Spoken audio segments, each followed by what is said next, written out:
All right. We're going to get rich and die golfing, y'all. We're going to get rich and die golfing. Welcome to the show. I am Manny Up, and we got my boy, our co-host, the legend, Big Sif Dog. Oh, no. Big Sif Dog. Back up in the heezy, baby. What up? What's good? What it do, baby? Oh, man, I can't call it. Shit, we was down for a week. I get anxious when we down for a week. I wish I had the time to do 2 or 3 shows a week, man. But I'm glad we back this week, and we just gonna get right into it. First of all, how was your week? Your couple of weeks? Good, man. The weather here, man, is it's a little up and down. Tomorrow it'll be 83, but then the weekend it'll go back to 55. So I've been getting out walking, man. Enjoying the weather a little bit. I just thought about, and I'm sure this will be another show because we have a great guest. But I thought about something today, and I know you probably have a lot of insight with this particular topic. But we've got people who are in the golf space from an advocacy standpoint. Do you ever think that we're being sold out collectively? I don't think we've been sold out. I think we're making bad choices. That's been going on since the 1800s. I think the best way, okay, I'm going to give a quote, and I don't want to make people offended, but let me tell you, your oppressor will never finance your freedom. I'm going to say that one more time. That's big. Your oppressor right will never finance your freedom. And so if we're looking too much for free money and people to give us grants and this and that, I think we're going to stay exactly where we are if we don't come together as one unit and start funding ourselves. And I'm going to say this for the third time, our oppressor. And that goes for all genres. That goes for all parts of business, not just golf. The oppressor will never fund your freedom, dog. Ever. So any monies you think you're getting from the oppressor, it ain't really for your freedom. It's just to stop you from making noise. It's just to stop you. It's definitely a pacifier. Here's the thing. This is what I've been thinking about this all day because I knew that you have a way of making the things that I say. You make them sound so eloquent. I don't know about that. But it's one of those deals where, see, I don't mind. Let me say this. I don't have a problem with the slave sleeping in the master's quarters. I have a problem with the slave sleeping in the master's quarters who don't throw a buttermilk biscuit out the back for the serfs. You see what I'm saying? Yeah. I was listening. I don't know if it was on your IG, but I was listening to a prophetic poet and advocate out of Africa. And she was like, I've never had a connection with African Americans until I realized where they were coming from. And she went on to say that, the African American looks the oppressor right in the face and goes to war the best he can, where the African don't even know about slavery, the slave trade, who's oppressing them. They have no clue because of what's kind of going on now of banning books, oppressive history, not telling real stories, And so, it's like you said, it's going to be a conversation for another time, a conversation for probably a whole show, because, we still are in very good times. We're in very good times. We have the most information, we have the most access to information. We have the most access to knowledge. We really have the most access to funding and money ever, way more than our parents. So if we don't get this bread and come up with a plan and start working together, it's really on us. It ain't on nobody but us. We have a lot of access. Every decade, every couple of decades, access has been growing for the oppressed, or for the access has been growing. I don't think we've taken full advantage of it. I'm gonna leave it at that. Let me see. Let's give some shout outs. I'm gonna give a shout out to, where's my guy? Because I think this is I thought this was imperative. Okay, let's go. Okay, so our guy Marcus Bird, they just had a an APGA event down in Florida, and he won 7,500, and that's really, really good for mini tours. You know what I mean? That's really, really good. That's gonna help him a lot. But what impressed me was his scores. I'm gonna say that again. What impressed me was his scores. 66 and 67 for an 11 under, which I don't care where you are. If you're shooting in the 60s consistently, even if it's 2 days, you're on your way. Right. What say you, Big Hey, no doubt, man. You know, I'm a number. Come on. Yeah, I think people overlook that. I think people overlook that and just give little shots out. But I don't care what course you on. Now, some courses people think they should automatically shoot in the 60s, but shooting in the 60s is very hard no matter where you at. It's very difficult, and I've always said shoot the number. And the thing is this, Mr. Bird, it's not by surprise, because I've heard some of the guys whose words are golden in that space. They said he's probably, he said it's about 3 out there that can really get it done, and his name was one. They said you'll hear him make a lot of noise because he can play. Mr. Marcus Bird, congratulations on a job well done. Well done indeed.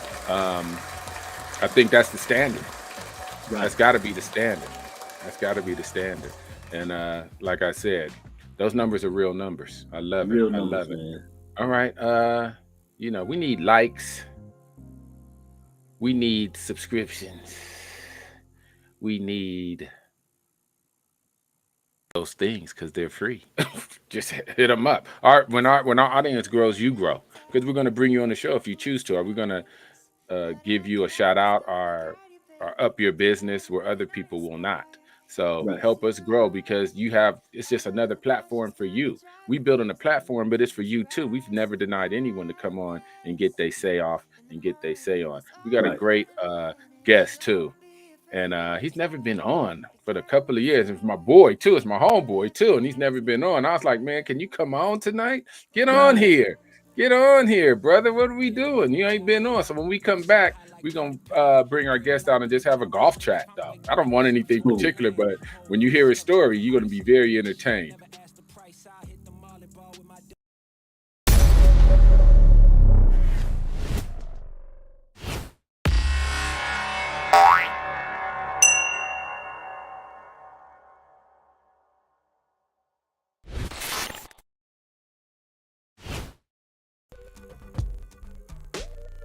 Right. We just always give you that to hit the like, subscribe, share, whatever you need to do to help us out, because it's free and it just helps us out, man. It just helps us out. Okay. My guy, people call him the coach. People call him Coach LeRoy. If you've been to the Genesis Open, you've been to Torrey Pines, we've been blessed to have a lot of LPGA events in the LA area at Wilshire Country Club, now at Palos Verdes Country Club too. If there's kids coming and there's people coming for an event, or if there's kids coming for a clinic, you're going to see our guest, because he brings the kids, because he teaches the kids. So it's no guessing, it's no estimating, and he's been doing it for many, many years. And we're just going to bring him in on a conversation, just a general conversation, and let him put his 2 cents in, because let me turn off this music.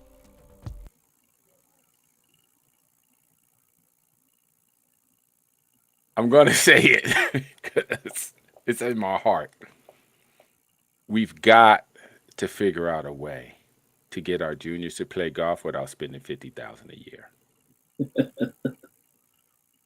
We've got to figure out a way to get those costs down.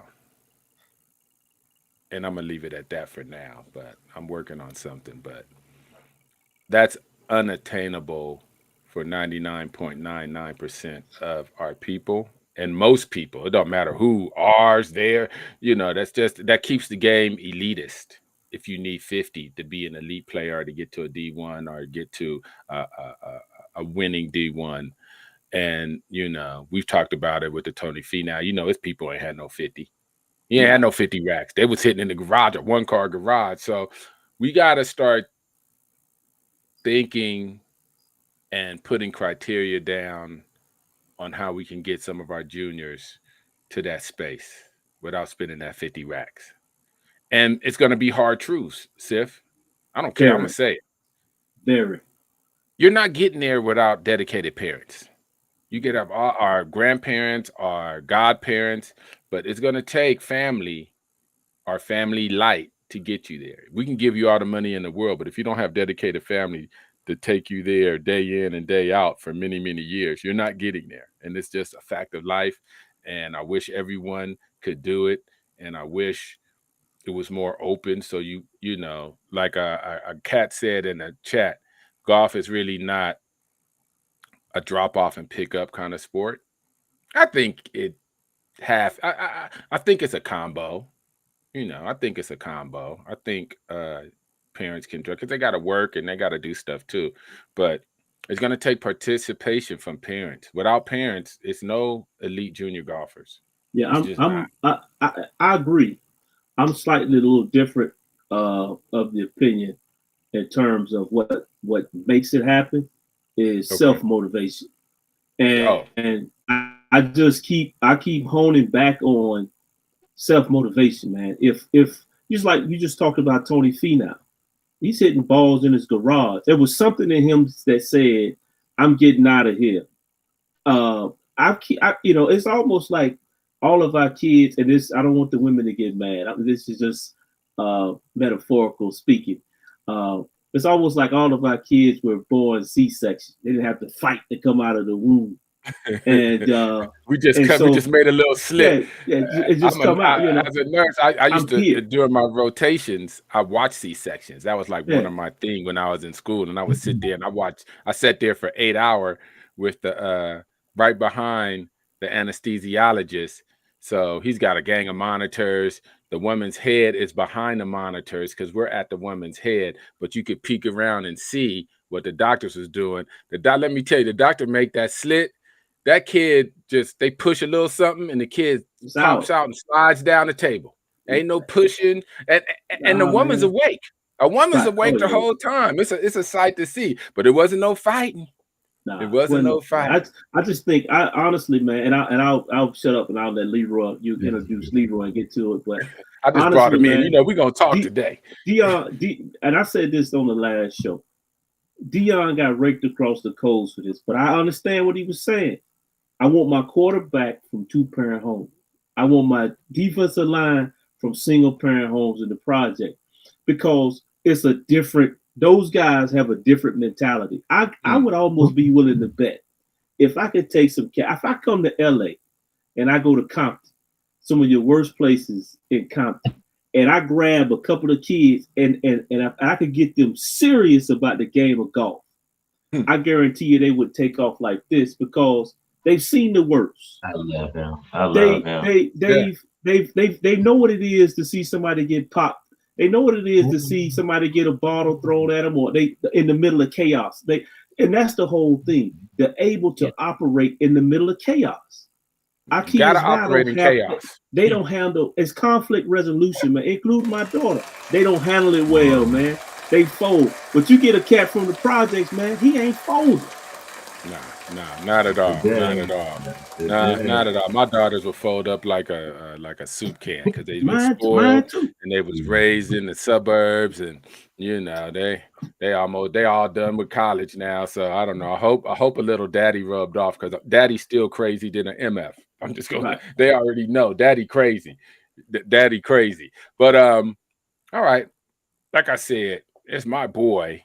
I don't know why we ain't had him on, but anything that goes on in golf in LA with kids, like I said, the Genesis Open, the Torrey Pines, the we got a lot of LPGA stuff going on. The Pebble kids are there. Beach. Yeah, come Oh, on. The pebble.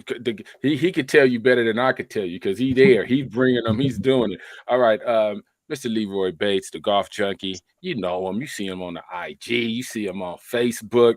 You know we in SoCal though. We in SoCal, and that's my boy. So, Mr. LeRoy Bates, introduce yourself and welcome to Get Rich. afternoon, Walking, afternoon. brother. Thank you very much. Thank you very much. Great to be on here, Mr. Sifford. You know, Manny, it's going all the way up, all the way up. That's right. That's right. That's right. So tell us a little bit about yourself. Briefly, how'd you get into golf? What drove you to golf and what you're doing in golf right now. Then we get into some real convos. Grandfather got me into golf at age 11. Got kind of competitive, played against the great players.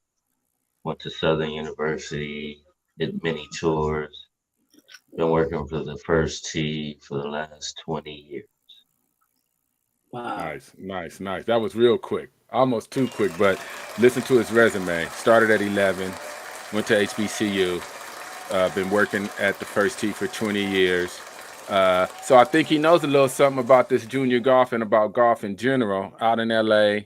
You know, if you're in LA, you know him. He's one of our golf peoples. You know him, period. You done probably got a lesson from him. You probably done dropped your kids off to him. That's Big LeRoy, golf junkies. Probably smoked a cigar with him. He likes to go out and hit those Taco Tuesdays. Also, you probably had a taco and a margarita with him. That's how we get down out here. But I digress. Let's get to the nitty gritty. Let me see. We got LeRoy here. What's the state of junior golf as you see it right now, as far as minorities, as far as us? What do you think? Right Better, now, worse? When you started, you know, tell us, give us just like brief synopsis. What do you? it's we have a few more players now. We're well-rounded, more a little few more dollars out there. People are liking golf. It's hip now. DJ Khaled and anybody else, yes, it's just hip now. We got some numbers. We got some players also, but they're outnumbered. That is a big thing. We might have 10 in each state and they have 10,000. So it's a hard fight, Ross. It's a hard fight. We come from the projects. That's right. That's right. Yeah, 10 on one end and 100. A lot of we interview a lot of junior golfers and their parents, and you know they're still some of the only ones out there by themselves at the elite tournaments. It just be them. It ain't two. Period. It definitely ain't three. It's one. It's the parents, the kids out there fighting still. Same stories as Tiger told 35 years ago. We still saying the same stories. I don't think it's from an oppressive point of view. I think it's a point of parents understanding that golf is an option and not just football and basketball. I think we got to stop saying somebody's stopping us from playing golf. Yeah, we got to stop that. Let's stop that.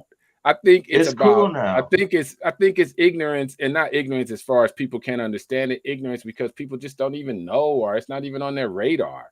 And golfers like us in the bubble, we golf and we talk about golf and we do junior golf. We know all about golf.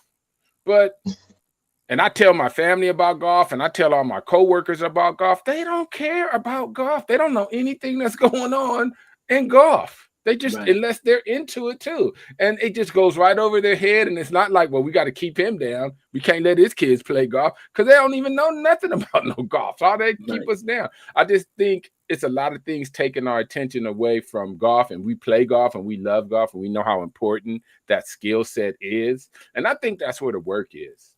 A lot of the work, not all the work. I think that's where the work is, hipping people towards golf. Like I got into golf late in my early 30s, mid 30s. It was too late for me to even, well, it wasn't because I didn't have my kids until later on, but they didn't care about no golf. I was like, let's go play golf. And they just really wanted to get in the car and hit and grab a club. And that was it for that. Well, we did it. We golfed, Dad. I was like, no, golf. We go. No, we golfed. That was it. I All the hold the holes. club. I gave him a little lesson on grip. That was all. To this day, they'd be like, oh yeah, we golfed. I was like, we ain't done shit. We haven't done anything. We haven't been anywhere. We haven't done anything. Like, no, we golfed. I was like, all right, we golfed and keep it pushing. That's all you can do. Top What golf. about you, Sif? You got a daughter too, about the same age as mine, all in college, getting masters like all of our. Has she ever golfed? And she come from the golf history royalty.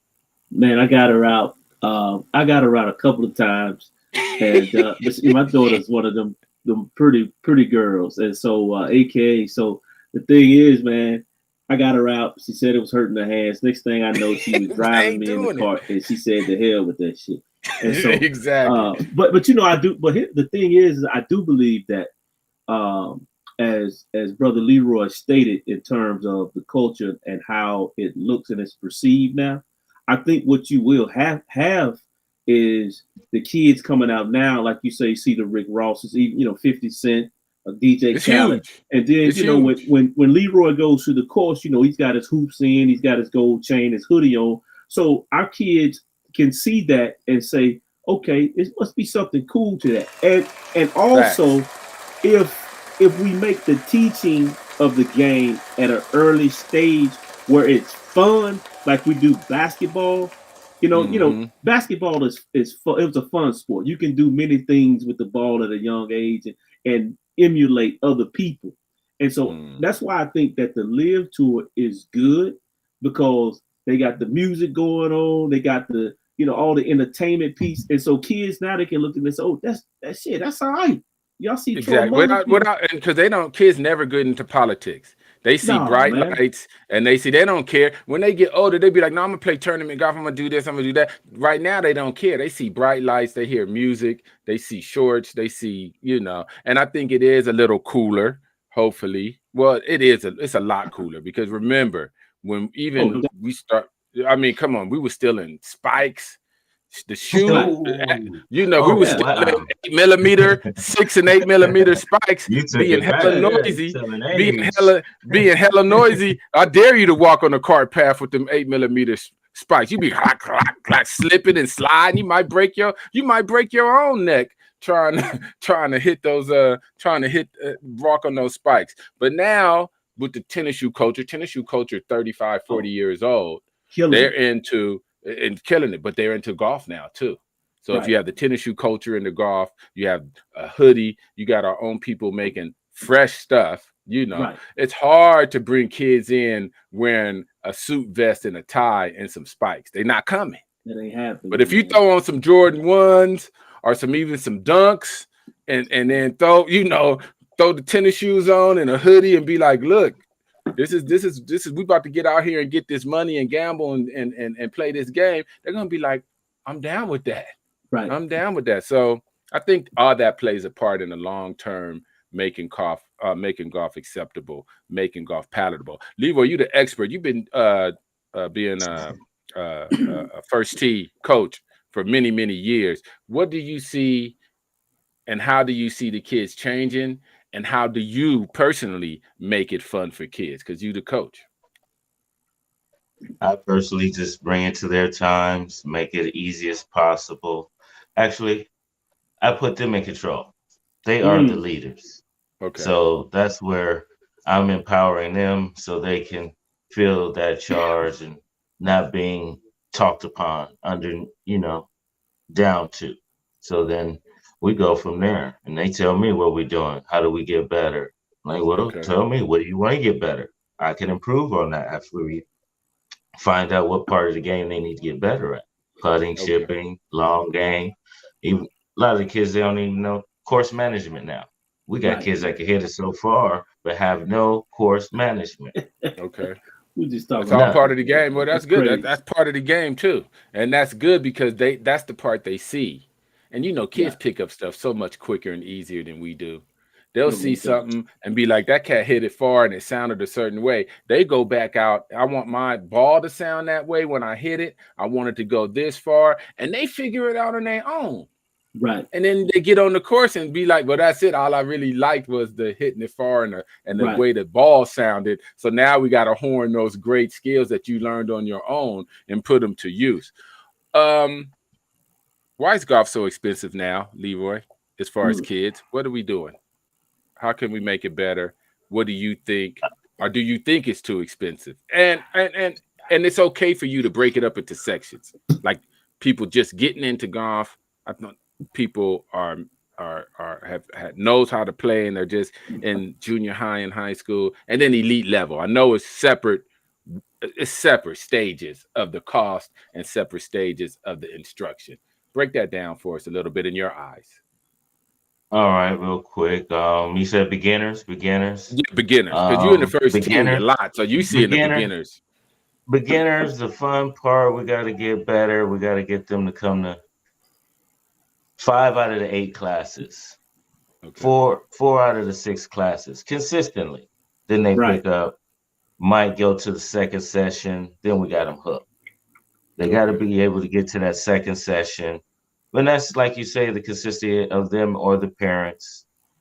They got to be consistent. Your day off, your worst day, just make a little time for that once a week. You got to do that. That's the hardest part right there. Classes range from $5 to practice to $10 to practice for a young kid. That's really the going rate because it's an exclusive business and they are raising the prices. Yeah. Even at West, that don't sound crazy. That kind of money doesn't sound crazy. You know, I was looking. The other that doesn't sound crazy. That doesn't sound crazy. Even, what is that? 3 times a week or 1 time a week? One time a week. Yeah, that's not crazy. If you really want your kid, because ballet is way more expensive. Cheer is way more expensive. Piano is way more expensive. Piano. I did drums. Trust me, it's way more expensive. It's not crazy. It ain't $50,000 a year expensive. It's more expensive than $5 and $10 a session or $25 a session. Let's stay there. Let's stay, because I think that's the most important. Let's stay at that stage, the beginning stage, where the first tee and you have a curriculum directed at them, first time young golfers. Are we doing enough? And do the parents get it? Is it part of the coach's job to make sure the parents get it, or they either got to get it else they not going to? You could tell the parents anything in the world and they still ain't going to be consistent. What do you see out there? Boss, is little difficult there. It's the knowing what you're getting out of it. If you're only paying a little price, knowing you're only paying a little price, it's going to take a little longer. If you pay for the private lesson, from the same coach, it could go a little faster. Feel you. You got a first tee. Yeah, you got a first tee curriculum, but that's made it affordable.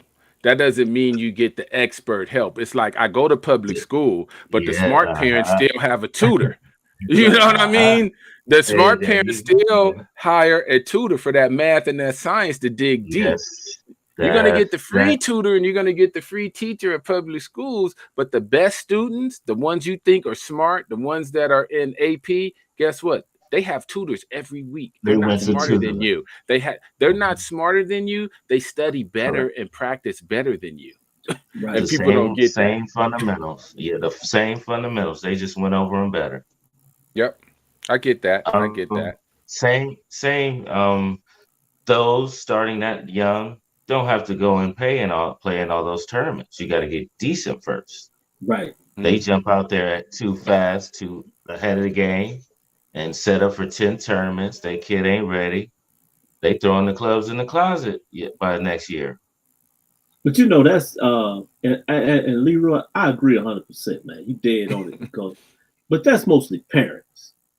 See, those parents are trying to expedite the process and trying to put their kid out on Highway 85, 95, and he ain't got off the service roads yet. Yeah, So he's he's still driving. on Crenshaw. Yeah, He barely making it to Crenshaw. You trying to put him on the 405. Yeah, then the kid get out there, goddamn, he driving 10 and 2, and he wrecked. Then he said, I'm parking this motherfucker. I'm tired of this shit. And so now you just killed the whole dream. And so as LeRoy alluded to, man, and not only do we see it at the young people stage, we see it in, man, why we ain't gonna call no names, but we've seen it up here. You got guys who are not ready to make that leap to the big boy. It's like going from high school to the Super Bowl. You're not ready, man. And so you get up there, and what you do, you fumble 10 times, jump off sides, and then throw 5 interceptions, and then you be like, what happened? Well, you weren't ready. You know if you're ready or not. You're dejected. We go back and forth. Remember how Venus and Serena's father treated them? You ain't just being in these tournaments. You ain't ready. You ain't going. We going to Compton. And when we're done with Compton, you'll be able to beat whoever you want. And when they left Compton and went over up to Brentwood and went to over there off Rossmore by Wilshire Country Club, they went out there and they went to town on him. And then he was smart enough to be like, all right, you done beat on him. We ain't going back. We ain't about to ruin your knees and keep paying this money and hitting all these tournaments. You're good. You beat on them. We going to the house until we get more training, and we're going to go out to Florida. And when he got to Florida, he was like, look, we ain't hitting all these tournaments, and we're not doing that. We know you're good, but you still need to practice. You still need to hone your skills. How come we don't do that? He done gave you the blueprint. He done gave you the blueprint. Selected. That's what Tiger and them did, man. That is it. That is the blueprint. That is the recipe, man. The blueprint. It's the blueprint. And it's there. But hey, you know. So let's walk it down. So, because this is going to help people. First tee, first time golfers. I tried to bring mine. They touched the club and they was like, we golf. To this day, they still say they golf. They haven't done shit. They have not golfed. But they go to you. And they've done 4 to 6 classes. The first tee makes it affordable because they want entry-level people, as many entry-level people as possible, to be introduced to golf.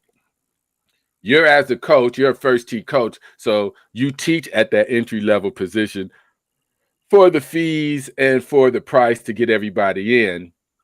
But sometimes, let's keep it real, the parents think that's what the fee should be if you want to get better. Those fees are to introduce you to see if you even like it, because it's going to cost a little more to get better. What's the bridge and how do we bridge that gap? Or do we tell them, or do we explain it like that? And do they believe it, or they just think LeRoy want a little extra money in his pocket and he lying? Because you're not. You're telling them the truth. The same way that you and Siffer said them, they need tutoring. Okay, it's that class is just not enough. That class is not enough. They're going against people that go to country clubs it's just not enough. Right. Okay. Entry, when you filling out that I say McDonald's application. We all know our name. What do you have down there special to make them want to take you? Exactly. Not my grandmama love. Am I close? My grandmama love me. Yeah. My grandmama love me. I don't think that's a qualification. She should love you. What skill set or what extra training did you get for that specific job to put you ahead of a few other people? May not be everybody, but a few other people. I get it. And I think, and I tell people this too, and it has nothing to do with golf. I implemented it with my kids, right? So they went to public school, and I found out before they was in school that these kids with the 4.0, I used to say they were cheating because they had tutors and they was getting that extra stuff. I was like, man, they cheating. They ain't smarter than my kids. F that. They not smarter than my kids. They got tutors. And they looked at like, Don't you? What are you doing? Right. What are you doing? You have finances. You can get them to make their lives easier. And I say this again and again and again. Just because something is free and affordable, that doesn't mean you're getting the best that you can Right. get out of it without That's right. adding. Anything in the world that's going to make you better and separate you costs money. That's right. Anything in the world. It's nothing free that's excellent. I'm going to say that again. There's nothing free in this world that's excellent or top shelf. It's not free. Air. It's rare. Air. The best air, the best views. That shit ain't free. Look, you got eyes, but if you want to look at that ocean at nighttime in your bed, oh yeah, that's 10 racks. That's 10 million. That's 10 tickets. 10. Even though you can see it for free, just to get there to see it costs 10 million. So nothing excellent, nothing upper echelon is free. So okay, let's get back on track. So we got the kids, because I want to walk people through this. We have the beginning kids, they get to a first tee, they make it affordable as they should to introduce kids to golf, because you don't know if they're even going to like it. Ain't no need to go spend money on clubs and all this crazy stuff. They may be like my daughters. They grip the club once and be like, we golfed. To this day, they 26 and 21, and they'll swear that they golfed. They haven't done anything. But that's phase one. Phase two is they finish because you guys have a program. They finish the first tee program, and then it's their job are to go find either you to go and advance their skill set into more junior golf. Is that how it goes, or tell me how it goes after they finish the first tee program? What is the next step after the first tee program? Best step is to find you a great tutor. Who can walk you through your next goals, because college or mini tour or just even being an elite golfer takes a good calendar and some good people, and timing is everything. Just timing is everything with that. So from there, you looking at a 3-year training period where you're just golfing, aligning your eating habits, your training habits, your golf habits to accommodate your calendar, and hopefully you hit a mark, top 10, top 50, something, whatever your goal may be. Win one, you can win one. If I didn't win one, I didn't get to go to the next event when I came up. If I didn't win, we couldn't afford to go to the next event, so I had to win. Else you going back to train. Right. You going back to, because you ain't. Some people think if you don't win, it's because you don't play enough tournaments. But isn't that a vicious cycle? Isn't that the more tournaments you play, you should win more or you get better? Don't you get better in the lab? Then you go see if the lab is working in tournaments? Correct. Or is it a little bit of both? Or what do you think the percentage should be between lab work and tournament work? Like, is it 60-40, 70-30, 80-20? Like you was growing up, 80, if I don't 20, win, 80, about 80-20, huh? 80 in the lab. 80, Grandpa said, if you're not ready, we ain't going out there. So I had to shoot a number to prove to him that we could go out there. And that's the same thing. It's like Neon. Well, then you got to earn that number. So that's why people spend too much money, because they say, oh, I got to go get these points and chase those tournament wins.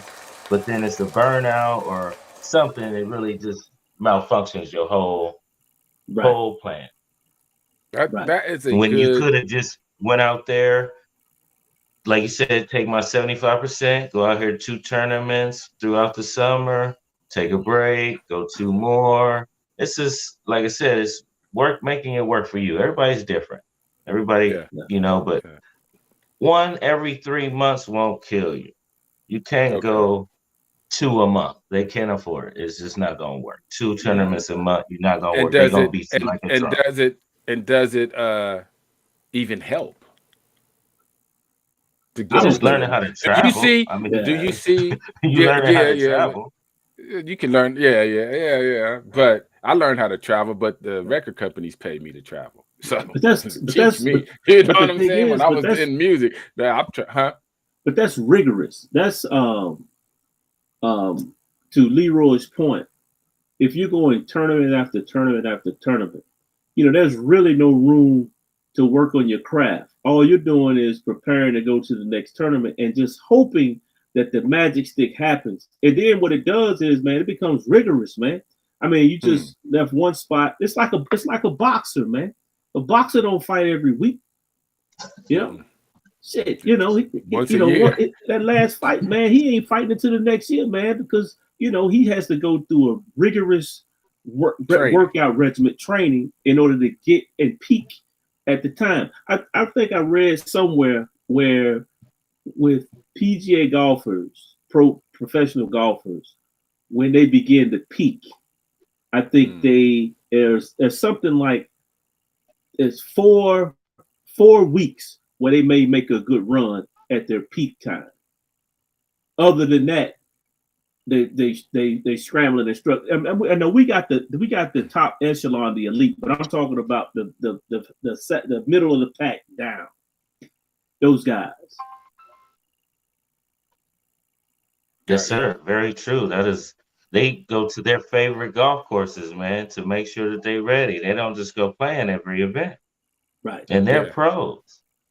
Come on, they still taking that was a big thing about the elevated events, because they like, look, I'm still on a schedule like I was when I was an elite junior. I didn't play all of them. I'm not playing the 10 million ones. I might play the 20 million. I might play a lesser one if it fits into my schedule, because that's how they was trained since they was young. Okay. And fit their eye. That's right. It got to fit their eye. All right, let's go a little deeper, not into the kids, but let's so I have one more kid question. No, I think we're okay, because we're going to revisit this. You're always welcome back. I'm going to bring you on all the time. You're the homie, so I don't even know how I had you on before. You're out of Chester. You know the rich history of Chester, Washington. When you go to Chester, Washington, his great uncle is there on the plaque. As soon as me and you walk by, we look to the right, LeRoy. Who do we see a picture of? His great uncle. Chester has a history like most great urban cities, municipal courses. We're not the only ones with history, but we're lucky to have a great history at Chester. Talk to us a little bit about Chester. Miss Clark's golf, like, she ain't on today, but she in the Facebook asking a gang of questions from Facebook chat. So I'm reading her questions, trying to get you involved. Huh? I got you. The history on Chester. I got there in the 80s. Mike Williams was the man. Charlie Lee, Maggie Hathaway. Everybody had passed through there. Joe Lewis. Who else? Jim Brown. It's not one person I did not see come by there till this day. Snoop Dogg has been there. They've had golf beef now. Yeah. I got a picture with you, Snoop, Cedric the Entertainer. Who else was there? All that Chester. Yeah. I'm gonna put that picture up. Yes, sir. So tell us why it's so important, though. Why over the years, I think you're younger than me, but the history. You teach there. Why is Chester why is Chester so important? And why is it so because it's 3 miles from Compton. Exactly. Because it's 3 miles from Compton and right next to Watts. Get shot over that's where our people are. That's where we have located to our family. When they come into town, most of their family stays in those areas surrounding West Side to the East Side. So that's why. You come to Hollywood, you stop in there, you can't play at Rancho because it's booked. Where you find Chester, Washington, easy access. Easy access. It is 3 miles and from they were scared to come play there. Who? They don't want to come there. White folks. Now they do. I be seeing all kind of folks at Chester now. See, that COVID done took the fear out of everybody. They going to play golf. They don't care where it's at. But it's true. You are 3-4 miles from Compton, 2 miles from Watts. 8. You 3 miles from the new stadium, and you only 8 miles from the beach. So that's how LA is. You 8 miles from the beach. If you get high enough at Chester, you can see the ocean. But if you look to the left, you can see the Watts Towers too. That's LA. That's how Cali is. That's how Cali is. Like South Central, that's where the crazy. black folks are.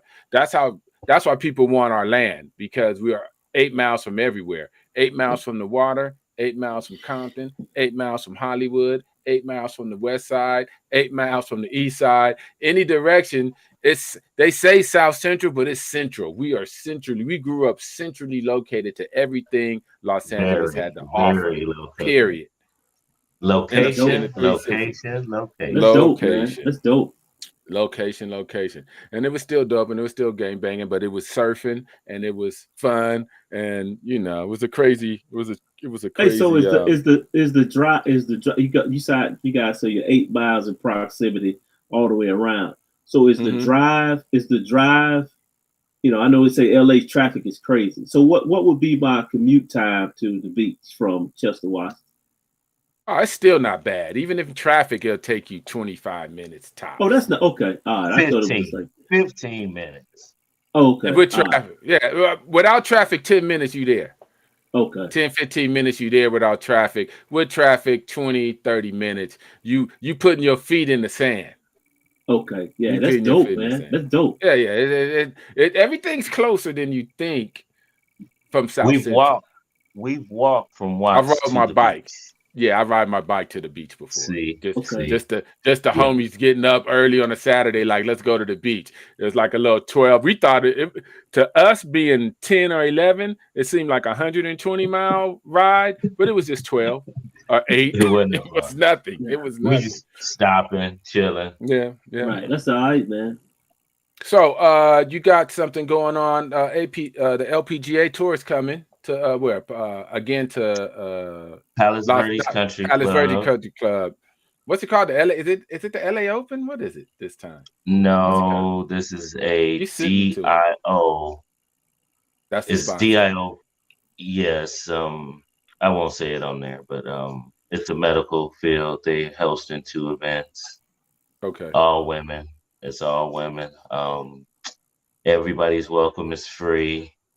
Especially Tuesday afternoon, 4 to 6, and then the weekend is free also. Oh, that's dope. You doing a clinic there? Are you involved in the clinic there with the kids? I will be hosting and teaching the clinic for the first tee, correct? Nice. See, you see how low key he is. He's there. I keep telling you, if you got some kids and they go into a tournament, like I said, the Genesis Open, Torrey in San Diego. This in Palos Verdes with the LPGA, Wilshire. You still caddying that Wilshire too? Part-time, yes, sir. Anytime. Yeah, they got some good people there. They got if they want me, I'm going.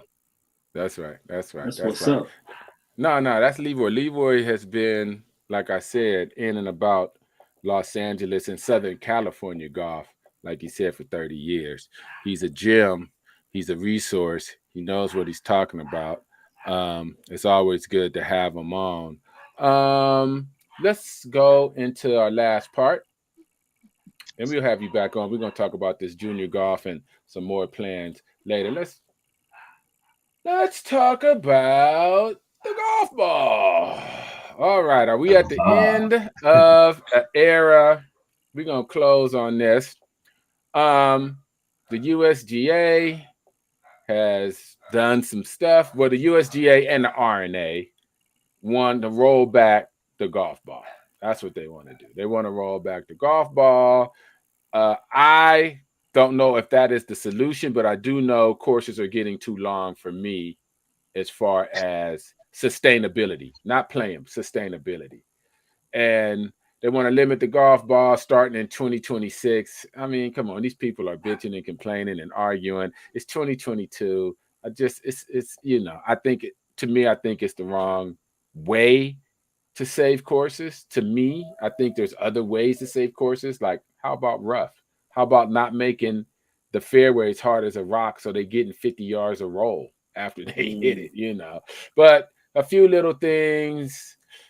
Questions, golf.com got a good article. Go there and they'll break it all down to you. Fellas, what do you think about rolling back the golf ball? I'm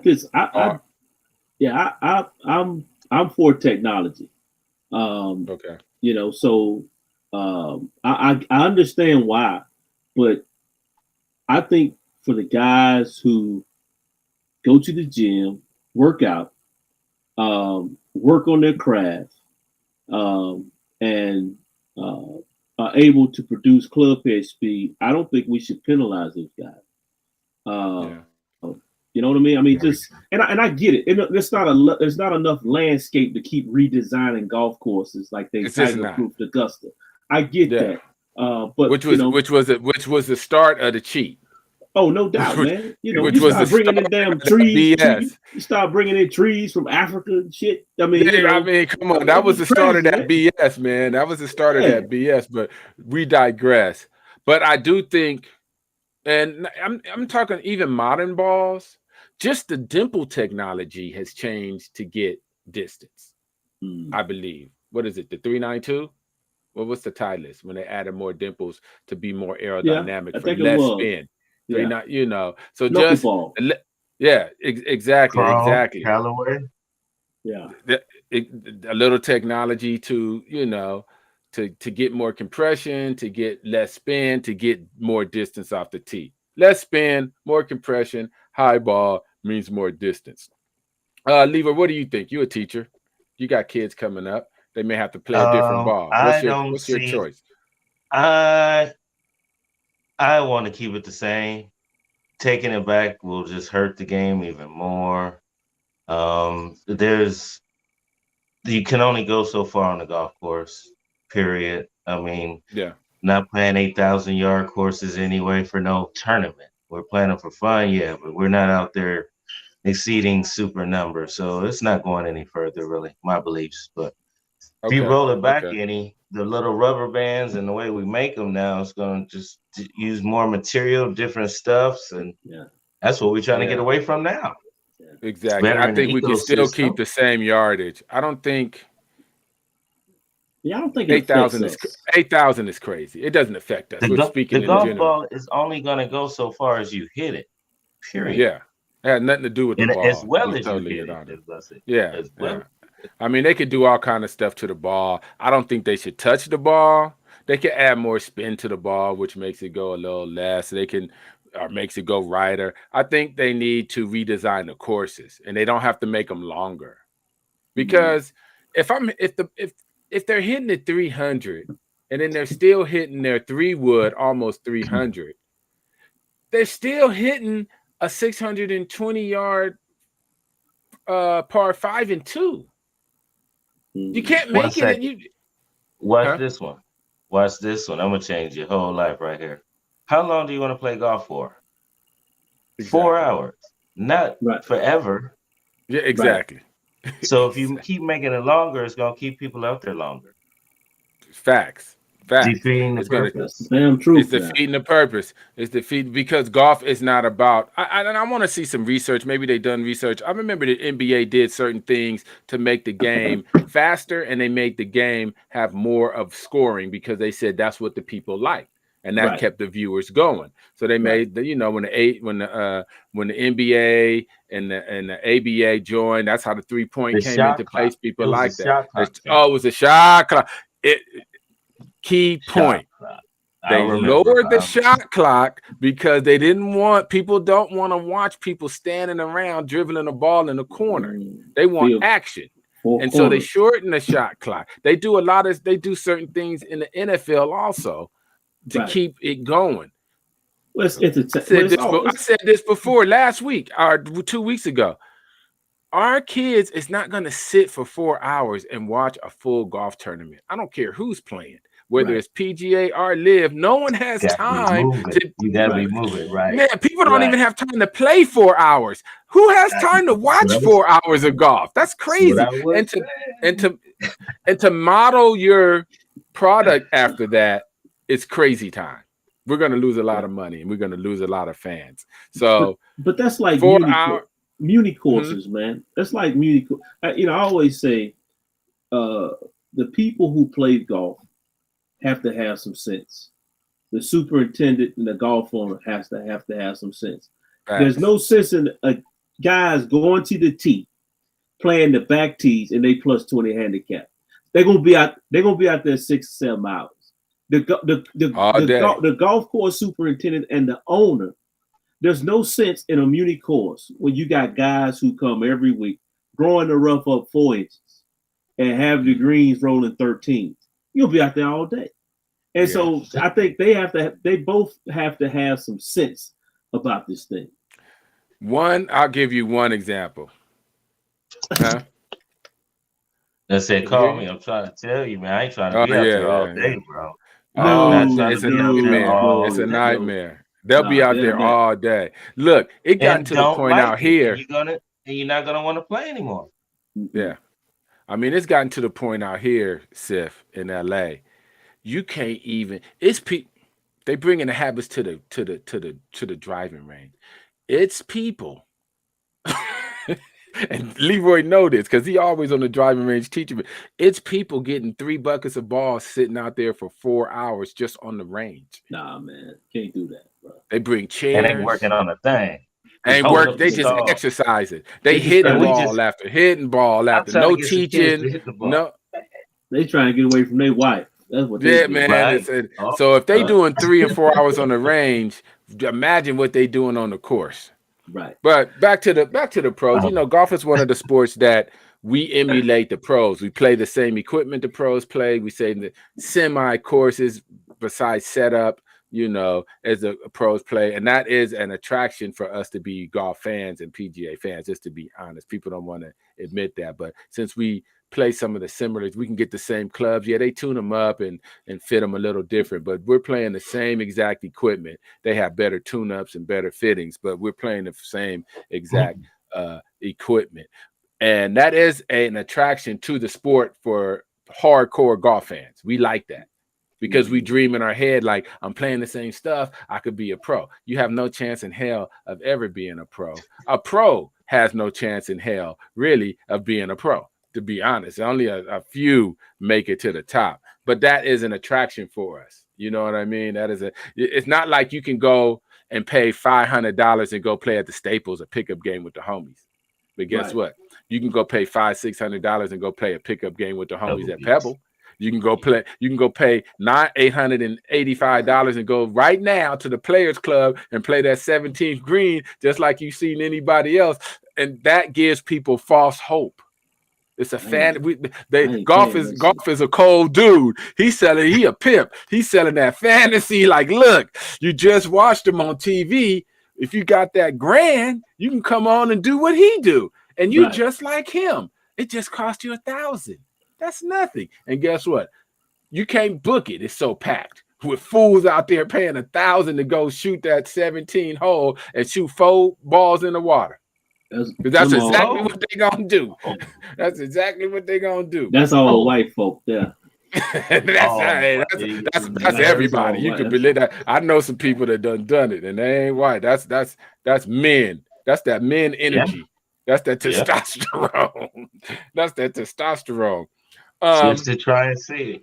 Yeah, just to try and see. But yeah, back to the ball. I think the ball is a bad idea because that's not going to solve the problem.